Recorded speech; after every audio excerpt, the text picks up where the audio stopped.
கடைச்சி போட்டாங்க. ஐயோ கடவுளே, என்ன பிள்ளைங்க என்னட்டு பார்த்து கொண்டு நிற்பான். இந்த அம்மா அழுத அவன் துடிச்சு போயிடுவான்.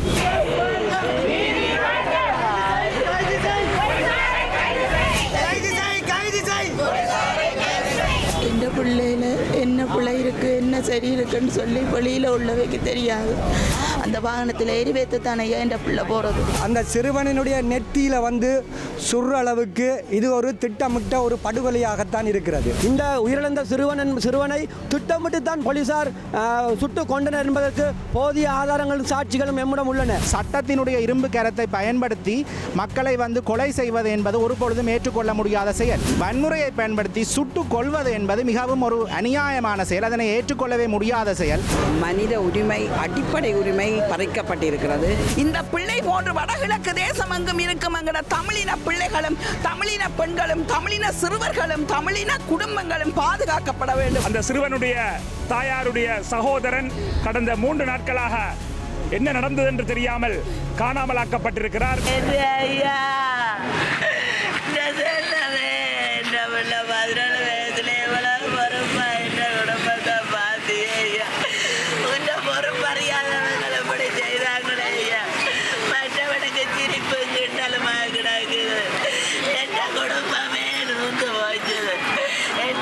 கடைச்சி போட்டாங்க.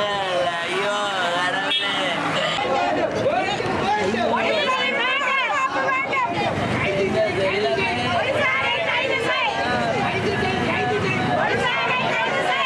சுடுவதற்கு போலீசாருக்கு அனுமதி உண்டா? வலது பக்க தலையில் சுடுவதற்கு போலீசாருக்கு அனுமதி உண்டா? நிறுத்தி வைக்கப்பட்டிருந்த வேனில் முன்னாசனத்தில் அமர்ந்திருந்த சிறுவனுக்கு தலையில் சுடுவதற்கு போலீசாருக்கு அனுமதி உண்டா? போலீசார் எந்த ஒரு சந்தர்ப்பத்திலாக அந்த சிறுவன் போலீசார் மீது தாக்குதலை பயன்படுத்துகிறாரா? இல்லை. அப்பாவி சிறுவனை சிறு வயதில் குடும்ப கஷ்டத்துக்காக சிறு வயதில் தன்னை அர்ப்பணித்த அப்பாவி சிறுவனை சுட்டுக் கொன்ற போலீசாரை கைது செய்யாத போலீஸ் நிலையம் எங்களுக்கு வேண்டாம்.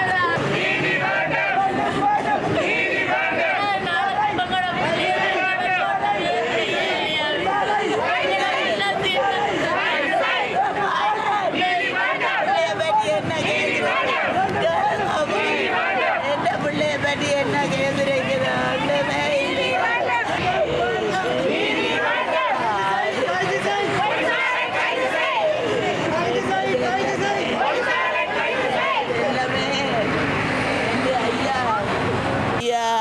மகத்தெல்லாம் இடிச்சாலே இடுபட்டு திரிவா ஐயா. எந்த செல்லம் என் ஐயாவுக்கு 17 வயசுல இருந்த பொறுப்பு யாருக்கு இருந்தது? என் ஐயா இருக்கள்ளி மேதன் வேலை மேதன் கரண்டி பிடிச்சு என் பிள்ளை என் கை வாக்கிறாது. அம்மா கஷ்டப்பட்டா தான் என் குடும்பம் முன்னுக்கு வரும். அம்மா நீ இது நினைச்சு கவலைப்படாதே அம்மா. என்னால தான் என் பிள்ளைக்கு பிடிக்காது. அம்மா நீ அழாதே அம்மா. எங்களோட குடும்பத்தை நல்லாக்கி காட்டுறேன்ம்மா. இந்த குடிகாரன் குடும்பம் நல்லாக்கி காட்டுறேன்னு சொன்னி ஐயா. ஆற்ற துணையும் இல்லாமல் தனியாக நின்று எங்களை ஆலமரம் என்ற ஆலமரத்தை சரிச்சிட்டாங்களே. அந்த நிழல்ல தானே நாங்கள் வாழ்ந்துனாங்க ஐயா. தான் தனக்கு ஒரு செருப்பு கூட போட மாட்டேன் ஐயா. அம்மா நான் செருப்பு பண்ற காத்துக்கு எந்த தங்கச்சியாக்களை பார்ப்பேன். என் ஐயா ஆசைப்பட்டதுன்ற எதுவுமே இல்லை. அவர் ஆசைப்பட்டதெல்லாம் நாங்கள் நல்லா இருக்கணும், நாங்கள் சாப்பிடணும், நாங்கள் நல்லா இருக்கணும், தங்கச்சியாக்கள் படிக்கணும், தங்கச்சி ஓயல் பாஸ் பண்ணணும், தங்கச்சி கொலசி பாஸ் பண்ணணும். ஐயா தங்கச்சி ஓயல் கூட இல்லையா ஐயா?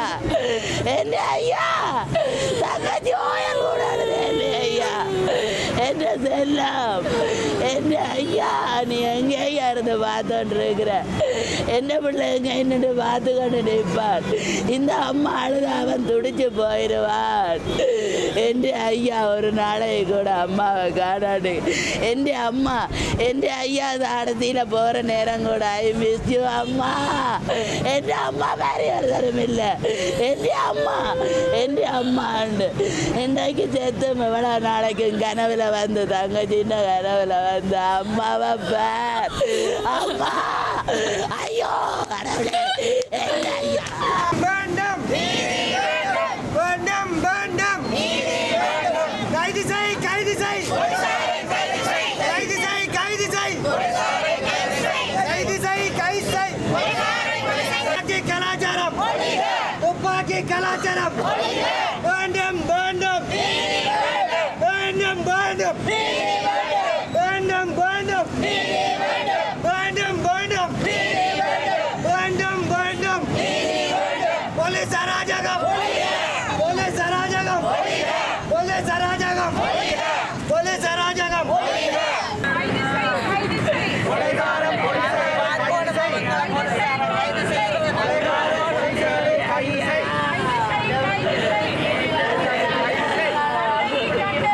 உண்மையை கண்டறி உண்மையை கண்டறி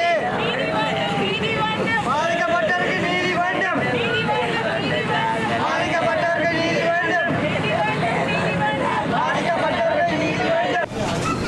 வணக்கம் ஐயா. எந்த பிள்ளையில என்ன பிள்ளை இருக்குது என்ன சரி இருக்குன்னு சொல்லி வெளியில் உள்ளவைக்கு தெரியாது. நான் பெத்த தாய், நான் அம்மா சொல்கிறேன். என் பிள்ளைக்கு 17 வயசு. இந்த 17 வயசுக்குள்ளேயும் அவர்கள் ஒரு கெட்ட செயலோ அல்லது எந்த ஒரு பழக்க வழக்கமோ இருந்ததில்லை. அவர் என் பிள்ளைகள் மேலே தப்பான பிரச்சனை அப்படி இருந்தால் இந்த டிவிஷன் போலீஸ்லேயோ அல்லது தன் ஊர் போலீஸ்லேயோ இல்லை அயல் போலீஸ்லேயோ ஏதாவது ஒரு கேஸ் இருந்திருக்கும் ஐயா. இதுவரைக்கும் என் பிள்ளை கண்டு சொல்லி போலீஸ்லேயோ கோர்ட்ஸ்லேயோ வழக்கண்டு சொல்லி எதுவுமே தாக்கப்பட இல்லை. என் பிள்ளைக்கு தெரிஞ்சதெல்லாம் ஒரு ஃப்ரெண்ட்ஸ் இல்லை, ஒரு நாகரிகமாக இதண்டு தெரிஞ்சதில்லை. தன் குடும்பம், தன் அம்மா, இது தன் சொந்த பந்தம் இவ்வளோத்தையும் தான் பார்ப்பேன். அம்மா எங்களுக்கு அப்பா இல்லை, அம்மாவையும் அவர் தான் வச்சு பார்க்குறவர். எனக்கு 6 பிள்ளைகள், அவர் மூத்த பிள்ளை. மற்ற பிள்ளைகளை படிப்பிச்சு எடுக்கணும். அப்பா கொஞ்சம் ரிங் பாவிக்கிறவர். அவருக்கு புத்தி சொல்லுவார். எங்களோட குடும்பம் இப்படி கேவலமாக போகுது, நீ குடிச்சு கொண்டு திரியே என்று சொல்லி அவற்றை உதவியோடையும் தான் வாகனம் எங்கள்கிட்ட கடன் பட்டு தான் ஒரு மகேந்திரா வாகனம் ஒன்று எடுத்தவர். அந்த வாகனத்தில் எரிவேற்று தானே என் பிள்ளை போகிறது. எரிவேற்றி கொண்டு வந்து மரதராமடத்தில் அங்கே இங்கே தோட்டத்தை கொண்டு பறிக்கிறவர். அவருக்கு தெரிஞ்சதெல்லாம் தன் குடும்பம், தன் வீடு, தன் வாசல், எதுவுமே என் பிள்ளைக்கு வெளியிடம் தெரியாது. யாருக்கும் ஒரு கெடுதல் நிச்சதும் இல்லை. தானே கஷ்டப்பட்டவன், இன்னும் ஒரு கஷ்டப்பட்டவன் வந்தால் அவைக்கு உதவி செய்வார். ஏனென்றா தன் குடும்பத்துக்கு அது நல்லது கிடைக்கணும்னு சொல்லி அப்படி ஒன்றுமே அறியாத என் பிள்ளை இவையில் திட்டமிட்டு தானே கொலை செய்திருக்கணும். என் பிள்ளை கொண்டே வாகனத்தை கொண்டே விட்டுருக்குது ஐயா. வாகனம் ஓட சுட்டிருந்தா ரோட்டில் வாகனம் தடம் பிறண்டிருக்கும் அல்லது அடுத்தவைக்கு ஏதாவது ஒரு இடவு நடந்திருக்கும். வாகனத்தை கொண்டே நிப்பாட்டினா அப்புறம் ஏனையா என் பிள்ளை மேலே சுடணும். வாகனத்தை டயரை சுட்டிருக்கலாம். அப்போ என் பிள்ளை மேலேயே வேணுமென்று தானே சுட்டவங்க. அது ஒரு ஆள் சுடையில்லை, 2 பேர் சுட்டன்னு சொல்லி ஒவ்வொரு வதந்தி சொல்லினோம் ஐயா. ஒரு ஆள் தான் போய் மனித உரிமை குழுவில் கொண்டு போய் வாக்குமூலம் கொடுத்தவையாம். மற்றவர் இன்னும் பெரிய இல்லை. இதே தப்பை என் பிள்ளை செய்திருந்தா இந்த அரசாங்கம் விட்டுருக்குமோ? இந்த இவ்வளவு எம்பி மேரெல்லாம் விட்டுருப்பினமோ? சொல்லுங்க. என் பிள்ளை தவறுதலாக கொண்டு போய் கூட ஆக்சிடென்ட் படுத்தி இருந்தா விட்டுருக்குமோ? லைசன்ஸ் இல்லாமல் ஒரு தரம் வாகனம் ஓட இல்லையா? லைசன்ஸ் உள்ளவன் கொண்டு ஆக்சிடென்ட் படுத்தே இல்லையா? என் பிள்ளை பல காலம் ஓடி அப்படி எதுவும் செய்தவனா இல்லையே. அப்படி செய்த எந்த போலீஸ்ல ஐயா முறைப்பாடு பதிவு பட்டிருக்குது? நீதி நேர்மை இல்லாமல் பச்சை பாலன் என்ற பிள்ளைய இருக்கும்போது கூட சுமையோடு இருந்த என்ற பிள்ளைய துடிக்க கொண்டுட்டாங்களே ஐயா. இதுக்கு ஒரு நீதி இந்த அரசாங்கம் வழங்காது, வெளி அரசாங்கம் வழங்காது. காசுக்காரனுக்கு தான் எல்லாரும் சப்போர்ட்டும். இந்த கஷ்டப்பட்டவனுக்கு ஒரு நீதியும் இல்லையோ? இந்த இளவெத்த பிள்ளைக்கு ஒரு நீதி இல்லையோ ஐயா? எந்த பிள்ளைக்கு வந்தது ரத்தம் இல்லையோ? எந்த வீட்டில் நடந்தது கொலை இல்லையோ ஐயா? ஏன் பாதுகாக்கினோம்? என்னத்துக்கு அரசாங்கம் பாதுகாக்குது என் பிள்ளைய சுட்டவனை? என் குடும்பமே அவரை நம்பித்தானே ஐயா இருந்தது ஐயா. என் பிள்ளை கனவுல கூட வந்து தங்கச்சிட்ட சொல்கிறாராம், அம்மாவுக்கு வருத்தம், அம்மாவை கவனமாக பார் என்று. அப்படி ஒரு வீரம்பு கூட என் பிள்ளை இது நினைக்காது ஐயா. நாய்க்கு வருத்தம்னாலே குளிப்பாட்டி மறந்து போடுறேன் என் பிள்ளை. என்ன பிள்ளையேன்னு இப்படி அநியாயமாக கொண்டாங்க. அவர்கிட்ட தங்கச்சி வந்து சொல்கிறா, அம்மா நாங்கள் மருந்து குடிச்சு அண்ணாட்டையே போவோம், டெய்லி அழுது நீயும் இப்படி இருந்து. இந்த சின்ன பிள்ளை அண்ணன் அப்படியே துடிச்சு கொண்டு இருக்குது. வீட்டில் வார வைக்க சில பேருக்கு தெரியும் ஐயா, அண்ணாண்ட போட்டோ பார்த்து அண்ணன் நான் சொல்கிறது இதாக இருந்தால் இந்த சின்ன பிள்ளைகள்கிட்ட மிச்சத்தை நீங்கள் கேட்டுக்கொள்ளுங்க. என்னை பொறுத்த வரைக்கும் என் பிள்ளைக்கு நீதி கிடைக்கணும், என் பிள்ளையை சுட்டவனுக்கு தகுந்த தண்டனை கிடைக்கணும். மனித உரிமை, அடிப்படை உரிமை பறிக்கப்பட்டிருக்கிறது. இது இந்த சிறுவனுக்கு 17 வயது. இந்த சிறுவனை கொலை செய்தது மட்டுமல்ல, அதற்கு பல காரணங்களையும் நியாயங்களையும் கற்பித்துக் கொண்டிருக்கிறது இந்த அரசின் இயந்திரங்கள். உண்மையில் இந்த சிறுவன் 17 வயசில் சுட்டு கொல்லப்பட்டிருக்கிறான் என்றால் அதற்கு காரணகர்த்தாவாக இருக்கிற அத்தனை பேரும் இந்த தண்டனையை பெற வேண்டும். உண்மையில் 17 வயசு பிள்ளையை சுட்டு கொண்டது மட்டுமல்ல, தங்கட பாதுகாப்பு நடவடிக்கைகளை அல்ல உரிய பாதுகாப்பை வழங்காமல் இந்த பிள்ளைகள் அனைவரும் எங்களோட யாழ்ப்பாணம் வடபகுதி முழுக்க நாங்கள் பார்த்தோமென்றால் அல்லது தமிழினத்தின் வடகிழக்கு தேசம் எங்கும் பார்த்தோமென்றால் இன்றைக்கு போதைப் பொருளால் அழியிறேன்னு சொன்னால் இவர்கள கருத்தில் சுட்டுக் கொல்லப்படுறா பெருமளவிலான இளைஞர்களையும் யுவதிகளையும் சுட்டுக் கொள்ள வேண்டிய ஒரு அபாயகரமான நிலைமையை இந்த அரசு தூண்டி கொண்டிருக்கிறது. பிள்ளைகளை சிறுவர்களை பாதுகாக்க வேண்டிய இந்த அரசு சுட்டு கொண்டது மட்டுமல்ல, அதுக்கு பல காரணங்களை சொல்லிக் கொண்டிருக்கிறது. இந்த பெண், இந்த குடும்பம் படுற பாடை, இந்த குடும்பத்தின் அல்லோலத்தை பார்க்கும்போது ஒவ்வொரு தாயும் தமிழ் தேசத்திலே இப்படித்தான் கண்ணீர் வடித்துக் கொண்டிருக்கிறார். ஒவ்வொரு வீட்டுக்கு வீடும் இப்படியான அராஜகங்கள் தொடர்ந்து கொண்டே இருக்கிறது. இந்த போதைப் பொருள் பாவனை ஒன்றை இங்கே கட்டவிழ்த்து விட்டு அதற்கு பல காரணங்களை சொல்லிக்கொண்டு கையை கட்டி கொண்டு நிற்கின்ற இந்த அரச யந்திரங்கள் அந்த பிள்ளைகளை பாதுகாக்க முடியாமல் சுட்டுக் கொள்கிறார்களாம். அந்த பிள்ளைக்கு தவறான பல விமர்சனங்களை அள்ளி இறைத்து கொண்டே இருக்கிறார்கள். அந்த தாய்படும் பாவத்தை பார்க்கும்போது மிக உண்மையாக வேதனையாக இருக்கிறது. ஒரு ஜனநாயக அரசு என்று அரசு பதவியில் கட்டிலேறி இருக்கும் இந்த அரச பதவியில் இருக்கும், உயர் பதவியில் இருக்கும் அதிகாரிகள் அனைவரும் இந்த குற்றத்திற்கு உடந்தையாக இருக்கிறார்கள் என்பது மட்டும்தான் உண்மை. ஏனென்றால் இந்த பிள்ளை இறந்து 2 கிழமை முடிவுற்று விட்டது. ஆனால் இந்த பிள்ளைக்கான நீதியோ அல்லது அதை கொன்றவரை இற்றை வரை கைது செய்த நிகழ்வுகளோ எதுவுமே நடைபெறவில்லை என்பது மிக மனவருத்தத்துக்குரியதும் அடிப்படை மனித உரிமையையும் இந்த இலங்கை அரசு மீறி இருக்கிறது. குற்றம் எங்கே இழைக்கப்படுகின்றது, அந்த அரசு இந்த குற்றத்தை முதல் தண்டிக்கப்பட வேண்டும். இந்த நிர்வாகத்திலே தொடர்ச்சியாக போய்கொண்டிருக்கிற அனைவரும் தண்டிக்கப்பட்டு இந்த பிள்ளை போன்று வடகிழக்கு தேசம் எங்கும் இருக்கும் என்கிற தமிழின பிள்ளைகளும் தமிழின பெண்களும் தமிழின சிறுவர்களும் தமிழின குடும்பங்களும் பாதுகாக்கப்பட வேண்டும். அதற்கான ஒரு வன்முறையான ஒரு நிகழ்வுக்கு எதிராக இங்கே போராட்டம் நடைபெற்றுக் கொண்டிருக்கிறது. பார்வையாளர்கள் அதிகமாக இருக்கிறார்கள். வீட்டுக்கு வீடு இந்த வேதனையும் கண்ணீரும் தொடர்ச்சியாக நடந்து கொண்டிருக்கிறது. நாங்கள் வாழ்க்கையூடாக சந்தர்ப்பங்களூடாக தொடர்ச்சியாக இந்த நிலைமையை பார்த்து கொண்டிருக்கிறோம். ஒவ்வொருவரும் இந்த நிகழ்வுகள் எங்களுக்கு நடக்காது என்று நோக்காமல் இது நடந்த ஒவ்வொன்றும் எங்கள் இனத்திற்குரிய மிக மோசமான வன்முறை. இந்த வன்முறைக்கு எதிராக நாங்கள் அனைவரும் திரண்டெழுந்து இப்படியான வன்முறைகள் இனிமேல் நடக்காமல் எங்களுக்கான நீதியை வழங்க வேண்டும் இந்த அரசும் சர்வதேசமும் என்று கேட்டு இந்த பிள்ளைக்கான தண்டனையை மிக வன்மையாக கண்டித்து அவனுக்கான நீதி வழங்கி அந்த குடும்பத்தை அச்சுறுத்தாமல் அவர்கள் தொடர்ச்சியாக தங்களோட வாழ்க்கையை வாழுவதற்கான வழிவகையை எங்களோட சமூகம் ஆர்வலர்கள் தொடக்கம் எல்லோரும் இந்த அதிகாரிகள் வரை மீட்டெடுக்க வேண்டும் என்று கேட்டு விடைபெறுகிறேன். வணக்கம். மனித உரிமை செயற்பாட்டாளர்களுடைய அழைப்பின் பேரிலே நீதிக்கான போராட்டம் இப்பொழுது நடந்து கொண்டிருக்கிறது. அண்மையிலே ஸ்ரீலங்கா போலீசாரால் சுட்டு படுகொலை செய்யப்பட்ட அல்லப்பிட்டி பகுதியிலே நள்ளிரவிலே சுட்டு படுகொலை செய்யப்பட்ட அந்த தமிழ் சிறுவனுக்கு 17 வயதுடைய சிறுவனுக்கு நீதி வேண்டும் என்ற அடிப்படையிலே இந்த போராட்டம் முன்னெடுக்கப்பட்டு கொண்டிருக்கிறது. அது மட்டுமல்ல, அந்த குடும்பத்தினர் அந்த சிறுவனை இழந்து தவித்து கொண்டு துன்பப்பட்டு கொண்டு வேதனையாக இருக்கக்கூடிய சூழ்நிலையிலே அந்த வேதனை புண்களில் இருப்பவர்களை இன்னும் அச்சுறுத்தக்கூடிய விதத்திலே ஸ்ரீலங்கா போலீசாருடைய செயற்பாடுகள் அமைந்திருக்கின்றன. இப்பொழுது கூட இங்கே பலமான கண்காணிப்பும் ஸ்ரீலங்கா போலீசாருடைய பிரசன்னமும் இந்த குரல் கொடுக்கின்ற அனைவரையும் அடக்குவதாகவும் ஒடுக்குவதாகவும் அச்சுறுத்துவதாகவும் அமைந்திருக்கிறது. அந்த பின்னணியிலே அந்த சிறுவனுடைய தாயாருடைய சகோதரன் கடந்த 3 நாட்களாக என்ன நடந்தது என்று தெரியாமல் காணாமலாக்கப்பட்டிருக்கிறார். அப்படியான அந்த சம்பவத்துக்கும் ஸ்ரீலங்கா போலீசாரே பதில் சொல்ல வேண்டும். இது தொடர் சம்பவமாக இருக்கிறது. போலீசார் காக்கி சீருடையை அணிந்து கொண்டு ஸ்ரீலங்காவினுடைய அரசினாலே இயக்கப்படுகின்ற ஒரு அரச இயந்திரம். அவர்கள் சுட்டு கொலை செய்தால் அது நீதியாகிவிடாது. யார் தவறு செய்தாலும் அவர்களுக்கு நீதிமன்றத்தின் முன்னால் அவர்கள் நிறுத்தப்பட்டு அதற்குரிய தண்டனை வழங்கப்பட வேண்டுமே தவிர இப்படி சுட்டு கொலை செய்வதென்பது அடிப்படை மனித உரிமை மீறல்.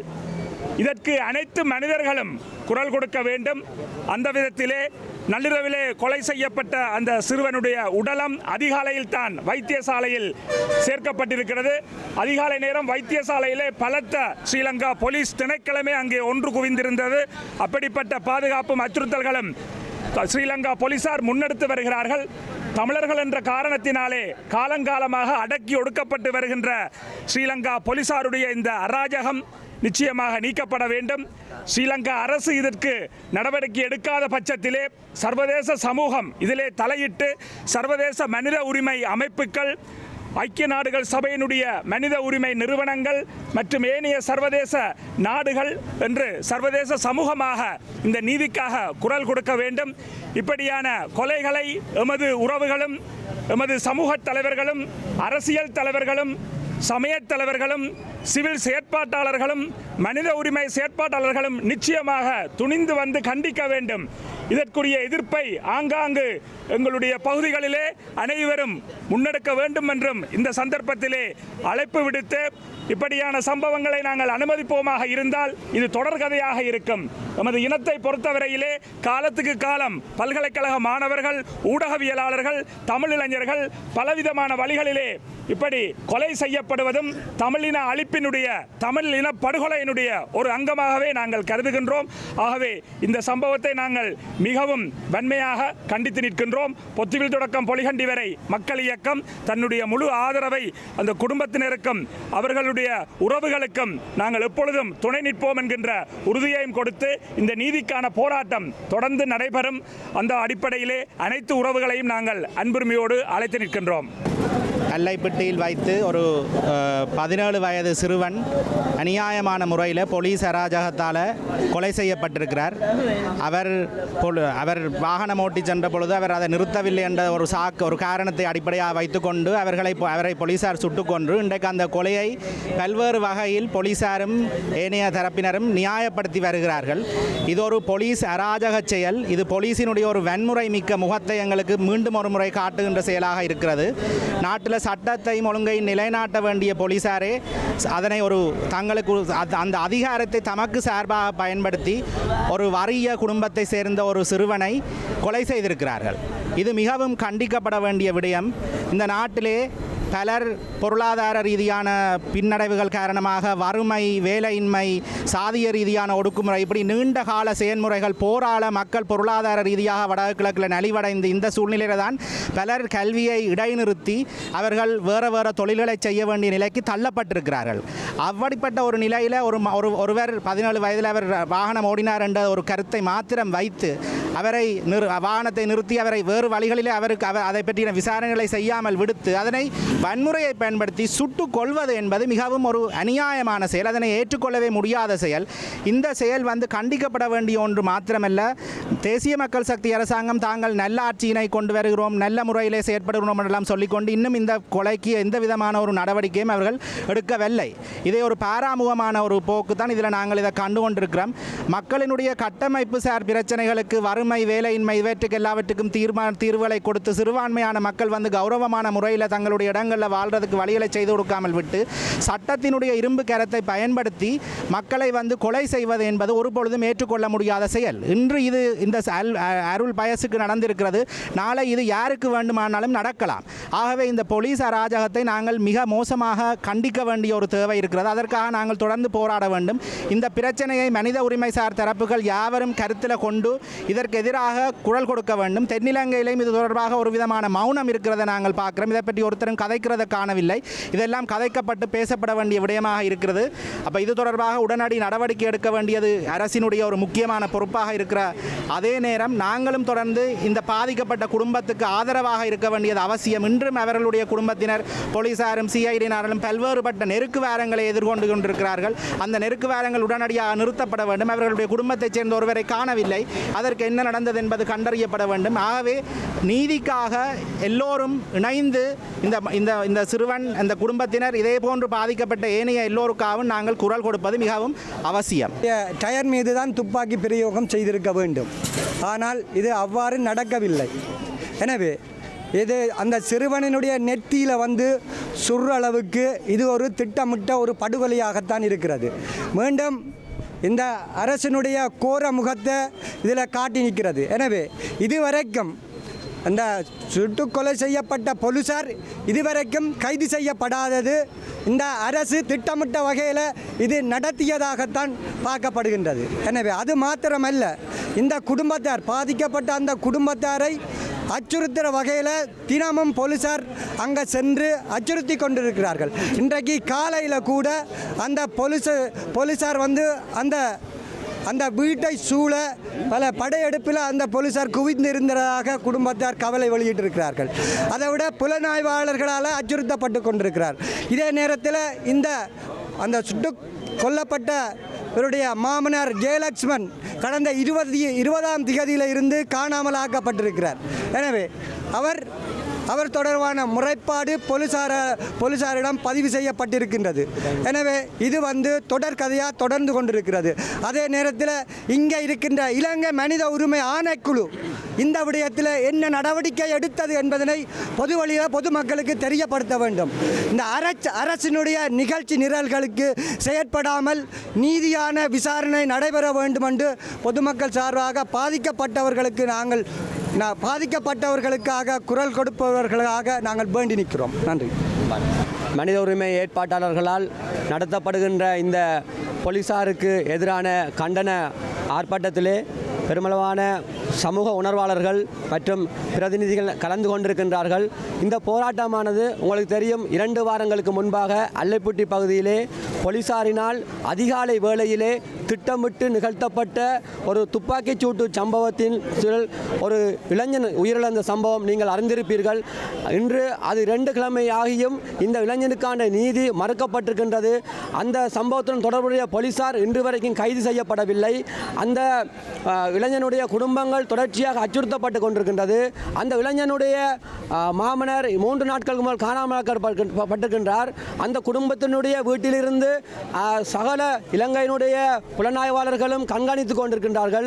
அவர்களுக்கு உதவுபவர்கள், அவர்களுடைய வீடுகளுக்கு போபவர்கள், அவர்களுடைய ஆதரவு தெரிவிப்பவர்கள் உட்பட அனைவரையுமே இந்த அரச புலனாய்வுத்துறையினர் அச்சுறுத்தி கொண்டு வருகின்றார்கள். ஆகவே இந்த விடயத்தினை இலங்கை அரசாங்கம் உண்மையிலேயே இந்த நீதிக்கு ஒரு முடிவெடுக்கப்பட வேண்டும் என்று சொன்னால் இந்த அரசாங்கம் உண்மையிலே இந்த போலீசாரை கைது செய்திருக்க வேண்டும். இன்று இருக்கக்கூடிய இந்த அனுர அரசாங்கம் என்பது உங்களுக்கு தெரியும், கடந்த காலத்திலே எவ்வாறான சம்பவங்கள் எல்லாம் உரைகளை எல்லாம் நிகழ்த்தி கொண்டிருக்கின்றன. ஆனால் வடக்கு மாகாணத்திலே ஒரு நீதியையும் மற்ற மாவட்டங்கள் ஒரு நீதியையுமே நிலைநாட்டுகின்றது. ஆகவே இந்த உயிரிழந்த சிறுவனை திட்டமிட்டு தான் போலீசார் சுட்டு கொண்டனர் என்பதற்கு போதிய ஆதாரங்களும் சாட்சிகளும் எம்மிடம் உள்ளன. ஆனால் இதுவரைக்கும் அந்த சிறுவனை இலங்கை அரசாங்கம் இந்த ஸ்ரீலங்கா போலீசாரை கைது செய்யவில்லை. இதை கைது செய்யாமல் விட்டுவிட்டு இன்று எங்களுடைய சில என்பிபியினுடைய பாராளுமன்ற உறுப்பினர்கள் சொல்கின்றார்கள், யாழ்ப்பாண மக்கள் தங்களுக்கு பின்னால் சந்தோஷமாக இருக்கின்றார்கள், எங்களுக்கு போதிய ஆதரவு தருகின்றார்கள். அவ்வாறு ஆதரவு தருகின்றார்கள் என்றால் அந்த மக்களுடைய பாதிக்கப்பட்ட தரப்பு, அந்த பாதிக்கப்பட்ட குடும்பத்தினருக்கு ஒரு நீதியை எடுத்துக் கொடுப்பதற்கு நீங்கள் என்றாவது பாராளுமன்றத்தில் கதைத்திருக்கின்றீர்களா? இவ்வளவு பாராளுமன்ற உறுப்பினர் இருக்கின்றீர்கள், நீங்கள் ஒரு நீதியை நிலைநாட்டி இருக்கின்றீர்களா? அல்லது இந்த போலீசாரை உடன் கைது செய்து விசாரணையை மேற்கொண்டிருக்கின்றீர்களா? இல்லை, நீங்கள் வெறுமனமே வேடிக்கை பார்த்து கொண்டிருக்கின்ற ஒரு அரசாங்கமாக இருக்கின்றது. ஆகவே இந்த படுகொலை என்றது இன்னும் தொடரப்பு தான் போகின்றது. இது மட்டுமல்ல, வடக்கு கிழக்கிலே பல இவ்வாறான சம்பவங்கள் தொடர்ச்சியாக நடந்து கொண்டிருக்கின்றது. இவை அனைத்துக்குமே எங்கள் இந்த அரசாங்கம் நீதியை பெற்றுத் தருவதாக இல்லை. ஆகவே இந்த பாதிக்கப்பட்ட சிறுவனுடைய குடும்பத்தினர் உண்மையிலே மிகவும் வருந்தி அவர்களுக்கு ஒரு நீதி இல்லை என்று இன்றைக்கு ரோட்டுக்கு வரும் ஒரு நிலைமையை இந்த அரசாங்கம் ஏற்படுத்தி இருக்கின்றது. இதையாவது இந்த அனுர குமார் அரசாங்கம் கண்டுகொள்ளுமா? இந்த குடும்பத்தினுடைய அவல நிலையை கண்டுகொள்ளுமா? இந்த சுடப்பட்ட இளைஞனுக்கு நீதி கிடைக்குமா? அவரது குடும்பத்திலே இருந்து காணாமலக்கப்பட்டிருக்கின்ற மாமனாருக்கு ஒரு நீதி கிடைக்குமா? இதையெல்லாம் கிடைப்பதற்காக இந்த வடக்கு மாகாணத்திலே அவர்கள் ஆட்சி என்று சொல்லக்கூடியவர்கள் உடனடியாக இந்த விஷயத்தில் தலையிட்டு இதனை செய்ய வேண்டும் என்று பாதிக்கப்பட்ட தரப்பினர் சார்பாகவும் நாங்கள் கோரிக்கை விடுவதோடு இந்த நீதியை உடனடியாக அந்த திட்டமிட்டு கொல்லப்பட்ட அந்த படுகொலை செய்யப்பட்ட போலீசாரினை கைது செய்யாவிட்டால் நாங்கள் இந்த போராட்டத்தை தொடர்ந்து நாங்கள் நடத்த வேண்டும். இது மட்டுமல்ல, இந்த போராட்டம் வலுப்பெறும், அதுவரைக்கும் இதற்கான நீதி கிடைக்கும் வரை நாங்கள் ஓய மாட்டோம் என்று சொல்லி விடைபெறுகின்றோம். நன்றி, வணக்கம். வேண்டுகோள் அரசாங்கத்திடம் இல்லை, இது பொதுமக்கள் அனைவருக்குமான என்னுடைய வேண்டுகோள். நடந்த சம்பவம் தொடர்பாக எல்லாருக்கும் தெரியும். ஒரு 17 வயது சிறுவர் உண்டால் போலீசாரால் சுட்டு கொலை செய்யப்பட்டிருக்கிறார். இவர் ஏதோ ஒரு குற்றச் செயலில் ஈடுபட்டதாக சொல்லப்படுகிறது. குற்றச் செயலாக இருந்திருந்தாலும் நீதியை நிலைநாட்டுறதுக்கும் சட்டத்தை நிலைநாட்டுறதுக்கும் போலீசாருக்கும் கடமை இருக்குது. அரசினுடைய மற்ற அங்கங்களுக்கும் நீதிமன்றத்துக்கும் மனித உரிமை கமிஷனுக்கும் பொறுப்பு இருக்குது. ஒருத்தர் பிழையான எந்த விதத்திலேயும் ஒரு குற்றம் செய்திருந்தால் அவருக்கு எதிரான நடவடிக்கையை அவர்கள் எடுக்கலாம். அதுக்காக சுற்று கொலை செய்வது என்பது மிகவும் தவறு. மறுபடியும் ஞாபகப்படுத்த வேணும், நாங்கள் தமிழ் பேசுகிற மக்கள் இந்த நாட்டில் ஒரு வன்முறைதாரர்கள் என்ற மாதிரி ஒரு அபிப்பிராயத்தை உருவாக்கி இருக்குது. ஆனால் மறுபடியும் இந்த வன்முறை, இந்த துப்பாக்கி சூட்டு சம்பவம் இதெல்லாம் இலங்கையினுடைய ஒரு போலீசாரால் தான் இங்கு மக்கள் மேலும் திணிக்கப்படுவது என்றதை ஞாபகப்படுத்த வேணும். யுத்தம் முடிஞ்சு 16 வருஷத்தில் பொதுமக்களோ யாரோ ஒரு துப்பாக்கி சூடு சம்பவம் ஆயுதம் ஏந்தி ஒரு செயல்பாடு நடக்க இல்லை. இங்கே போலீஸாரும் இராணுவம் ரீதியாக இருக்கிற அரச கட்டமைப்பில் இருக்கிறவர்கள் தான் இந்த வன்முறையை கட்டவிழ்த்திருக்கிறார்கள். இது மிகவும் தண்டிக்கப்பட வேண்டிய விஷயம்.